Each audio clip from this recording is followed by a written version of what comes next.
اور میں کیسا میں یہ آپ سے یہ پوچھنا چاہتا ہوں کہ سائنس جو ہے وہ تخلیق کی جو بیس ہے وہ کس کو مانتی؟ سائنس جو ہے تخلیق کی بیس الیکٹران کو مانتی. ساتھ ہی ساتھ سارے سائنسداں یہ بھی کہتے ہیں کہ الیکٹران ایک ایسی چیز ہے، ایک ایسا ایٹم ہے، ایک ایسی روشنی ہے کہ وہ دیکھا نہیں جا سکتا اور نہ دیکھا گیا اور نہ کبھی آئندہ اس کو دیکھنے کی امید رکھی جا سکتی. میں نے ان سے پوچھا کیا یہ صحیح ہے؟ ہاں یہ صحیح ہے. تو ہم نے کہا بھائی مذہب جو ہے وہ عیسائی مذہب ہو، مسلمان مذہب ہو، یہودی مذہب ہو، کوئی مذہب، وہ اس کو گاڈ کہتا ہے. آپ نے اپنی چالاکی سے اس گاڈ کے نام کو الیکٹران کا نام دے دیا. تو آپ الیکٹران کہتے ہیں، میں مذہبی آدمی ہوں، میں خدا کہتا ہوں. عیسائی مذہبی جو ہے وہ گاڈ کہتا ہے، یہودی مذہبی ایل یا ایلیا کہتا ہے، ہندو مذہب اس کو بھگوان کہتا ہے. تو یہ تو آپ براہ راست دھوکہ دے رہے ہیں علم کی بنیاد پر. اور یہ بہت بری بات ہے کہ ایک عالم فاضل آدمی جس کے اندر اتنی صلاحیت ہو، اتنی سخت ہو کہ وہ نئی سے نئی چیز ایجاد کر رہا ہو اور وہ عوام الناس کو محض اس لیے کہ چودراہٹ قائم رہے ایک غلط راستے پر اس کو چلاتا رہے. خیر یہ اس کے بعد وہ مجلس ہی ختم ہو گئی اور پھر انہوں نے جتنے بھی وہ لوگ آئے تھے انہوں نے کسی نے سوال جواب کی محفل ہی نہیں ہوئی. بڑا عجیب لگا کہ بھئی یہ کیا بات ہوئی، کسی نے کچھ پوچھا نہیں، کوئی سوال ہی نہیں کیا. تو وہ کہ صاحب آپ نے بات ہی ایسی کر دی، اب کوئی گنجائش ہی نہیں سوال کی. موجودہ ترقی یافتہ دور میں اتنی آسانیاں فراہم ہوئی ہیں، آسائش و آرام کے اتنی چیزیں بن گئی ہیں کہ اب انسان یہ سوچتا ہے ہم تو بھیڑ بکریاں ہیں، ہمارا تو کوئی شمار ہی نہیں قوم میں. یورپ کے لوگ اب یہ سوچتے ہیں کہ اب مزید نئی چیز ہمارے پاس کیا ہونی چاہیے. یورپ کا آج کا جو مسئلہ ہے پریشانی کا، وہ یہ مسئلہ نہیں ہے کہ ان کے پاس کھانے کو پیسے نہیں ہیں، ان کے پاس رہنے کو گھر نہیں ہے، ان کے پاس ملازمتیں نہیں ہیں. یورپ کا مسئلہ آج یہ ہے کہ اب نئی چیز کیا ہو ہمارے پاس.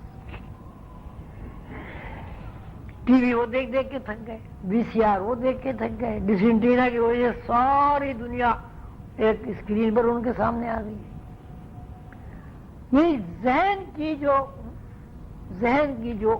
کا جو عروج ہے شعوری، وہ انہوں نے پورا کر لیا ہے. اب وہ ان کی جو نسل ہے، اعلیٰ نسل جس کو وہ کہتے ہیں، وہ یہ پریشان ہے کہ اب ہم کیا کریں.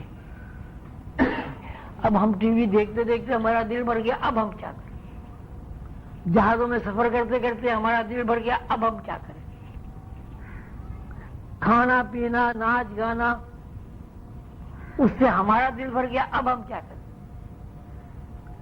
سیکس کو انہوں نے فری کر دیا، اس سے ان کا دل بھر گیا، اب کیا کریں.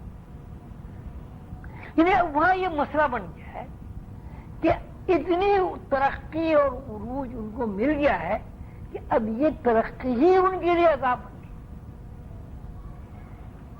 لیکن اگر اس ترقی کے پیچھے، جیسے کہ سائنسدانوں نے خود فیصلہ کیا تھا کہ کائنات کی بیس الیکٹران ہے، اس ترقی کے ساتھ ساتھ الیکٹران کی طرف بھی ان کا ذہن جاتا کہ الیکٹران کو تلاش کیا جائے وہ کیا چیز ہے، اور اگر تلاش نہیں ہوتی تو کیوں نہیں ہوتی. تو ظاہر ہے ذہن اس طرف جاتا کہ غیب کی ایک دنیا ہے. اور یہ ایسا نہیں ہے کہ وہ نہیں جانتے، اس بات کو وہ جانتے، لیکن اگر وہ اس بات کو یہ کہہ دیں کہ غیب کی دنیا سے سب کچھ آ رہا ہے تو ان کا جو ہولڈ ہے ساری کائنات پر وہ ختم ہو جائے گا. اس لیے پھر ان کی اپنی انفرادیت باقی نہیں رہے گی. تو دیکھیے مفہومہ اور فکشن حواس میں اور حقیقی حواس میں کتنا بنیادی فرق ہے.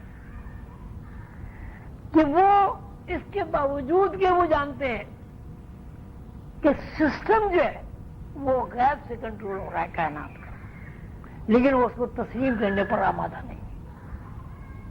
اس کے برعکس مذہب یا روحانیت انسان کو پہلے اسٹیج پر یہ بتاتی ہے کہ سسٹم کی جو کامیابی ہے، سسٹم میں جو آپ کو کوئی خلل نظر نہیں آ رہا، سسٹم میں جو ٹوٹ پھوٹ نہیں ہے، اس کی وجہ یہ ہے کہ غیب میں ایک ہستی ہے اور اس ہستی کا کنٹرول ہے پورے سسٹم پر۔ حضور خنجر بابا نے روح قدم میں فرمایا کہ اگر اس سسٹم پر کسی ایک ہستی کا کنٹرول نہ ہوتا تو روز سورج چاند سے ٹکراتا، چاند سورج سے ٹکراتا، درختوں کی اپنی جو ذاتی حیثیت ہے، انفرادیت ہے، وہ ختم ہو جاتی۔ کسی پھول میں جس میں خوشبو آتی اس میں بدبو آنے لگتی، جس پھول میں بدبو ہے اس میں خوشبو آنے لگتی۔ یہ سب اس لیے ہے کہ ایک سسٹم ہے پورا، اور اس سسٹم کا جو کنٹرول ہے وہ ایسی ہستی کے ہاتھ میں ہے جو غیب میں براجمان ہے۔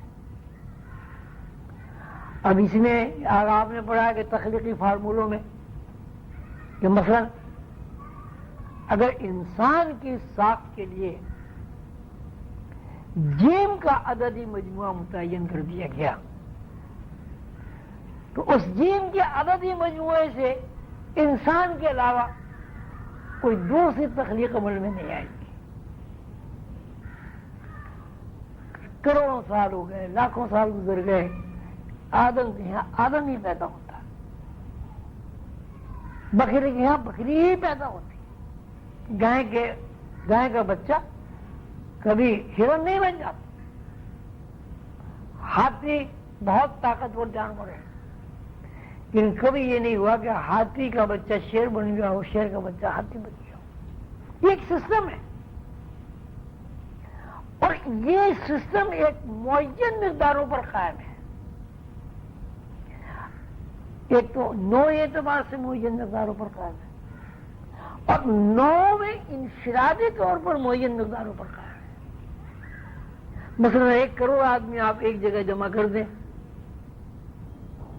تو ہر آدمی کے وہی ناک ہے، وہی آنکھ ہے، وہی کان ہے، وہی بال ہے، لیکن ہر آدمی الگ سے دوسرا رکھتا ہے، ہر آدمی ایک سا کھانا کھاتا ہے، ایک سا پانی پیتا ہے، ایک کی طرح سوتا ہے، ایک کی طرح بیدار ہوتا ہے، لیکن اس کی اپنی جب انفرادیت کا تذکر آتا ہے تو وہ 1 کروڑ میں ہر آدمی انفرادی طور پر اپنا الگ ایک تشخص رکھتا ہے۔ یہی صورتحال جانوروں کی بھی ہے۔ آپ 1000 گھوڑے کھڑے کر دیں، آپ کو سارے گھوڑے ایک سے نظر آئیں گے، لیکن گھوڑوں کو شناخت کرنے والا 1000 گھوڑوں کو الگ الگ بتا دے گا، یہ فلاں نسل کا ہے، فلاں نسل کا ہے، فلاں نسل کا ہے، فلاں نسل کا ہے۔ ایک آنکھ رکھنے والا آدمی سسٹم کو اگر وہ سمجھتا ہے تو پوری نوع میں سے انفرادی طور پر وہ ہر ایک کو شناخت کرتا ہے۔